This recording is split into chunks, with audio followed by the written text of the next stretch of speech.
Miyamna Oza haina minggauna kiba Oza Professor Naorem Sanajaobana leikhidabagi tarataruk suba ningsing thouram ngasi Oza Sanajaobana Memorial Trust Manipur na sinduna larik amam lekai daleba Oza Sanajaobana Memorial Complex ta pangthokhre thouram adu trust asi President DMU ke former Vice Chancellor Professor Nomaithem Rasmohon poire lemarol merapai bi apunba Manipur ke President Soraisam Memcha amadi Department of Biochemistry REMS ke retired Professor Dr. Arambam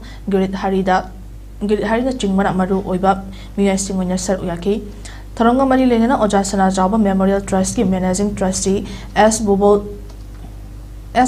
Hai Oza Sanajaobana Academic Field Lupsina Thodang Lauram Manipur ge Aseng Batunglam Chatki Lambi Yumfam Sagat Lama Mishak Amani Guwahati University ki Department of Law ge founder teacher Mo Eramki Oza Ama Oina Human Rights Defender ge Thodang Sul Loraki Professor Naorem Sanajaobana Awang Nongpok Lamdamgi Miyam ge Fangfam Thokpa Haksing Fangnaba Punsi gi Areba Matam Fawba Hoda Kiba Mishak Amani Haina Singthaki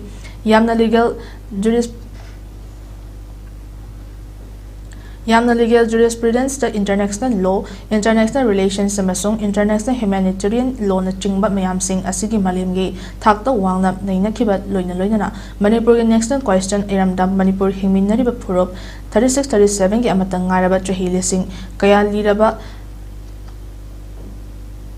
Asiatic civilization asigi civilization amani haina mahut silaga Manipur ge civilization asibu masak munna takna ba hotna viramba Oza amani haiki taramadu da miyam na minute ani 2 minute leptuna Oza Sanajaobana ningsing bagal loina Oza Sanajaobana gi khubamda haika leka tamki we note is as an entity ama hoina ozana khallaga work tawgiba mayam aduda we note is ki state khuding baki miyam na mairui sing na bu yamna su nungsibi gi ba haiba tare ozana ma ki oza oibagi punsi tu kaptan natabida amu khoina haidu okanda particularly Manipuri khunai gi damakta akanna ba work mayam tawbiram ba haiba tare oza gi work sidi aduki matik yamkhre